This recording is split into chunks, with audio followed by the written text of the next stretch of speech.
বগুড়ার মহাস্থানগড়। আজ আমরা যা মহাস্থানগড় নামে চিনি তা শত শত বর্ষ আগে পুণ্ড্রনগরী নামে পরিচিত ছিল। বাংলার প্রাচীন রাজধানী। এই নগরীর ছিল অনেক প্রবেশপথ।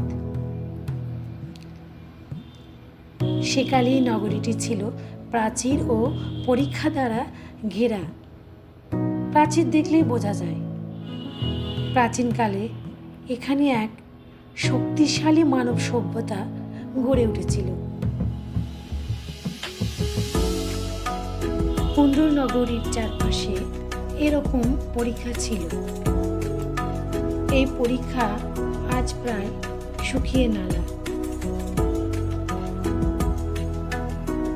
এখনো এই এলাকা এত সুন্দর যে চোখ জুড়িয়ে যায়। আপনারা যেই আসবেন সেই মুগ্ধ হবে।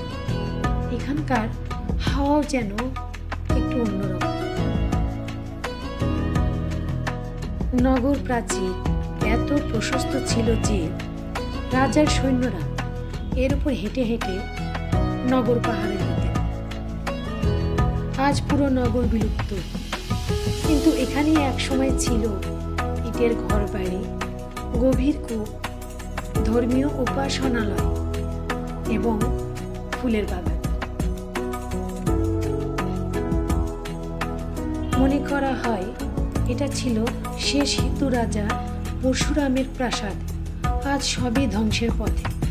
আফগানিস্তানের বল্ক প্রদেশ থেকে আগত মুসলিম ধর্ম প্রচারক শাহ সুলতান মাহমুদ ও তার স্থানীয় অনুসারীদের হাতে পরশুরাম পরাজিত হন।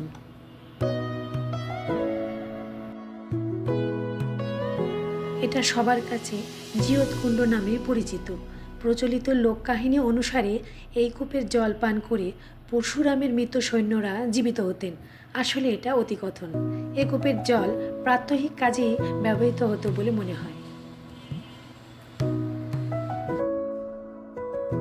শাহ সুলতান মাহমুদ বলখির মাজার। বলা হয় তিনি সুদূর আফগানিস্তান থেকে নৌকায় চড়ে বাংলায় ধর্ম প্রচার করতে এসেছিলেন। মৃত্যুর পর এখানেই চিরনিদ্রায় শায়িত আছেন। এই সেই শিলাদেবীর ঘাট, যাকে নিয়ে একটি দারুণ লোককথা প্রচলিত আছে। রাজা পরশুরামের পরাজয়ের পর তার কুমারী বোন শিলাদেবী করতোয়া নদী ঘাটে আত্মহত্যা করেন, কিন্তু এ কাহিনীও প্রমাণিত নয়। প্রাচীনকালে এই ঘাটে নৌকা থেকে পাথর খালাস করা হতো। এই অঞ্চলে পাথরকে শিলা বলা হয়। ইতিহাসবিদেরা দাবি করেন এখান থেকেই এমন নামের সৃষ্টি। সেকালে করতোয়া ছিল এক বিশাল নদী। এখন করতোয়া শুধুই খাল মাত্র।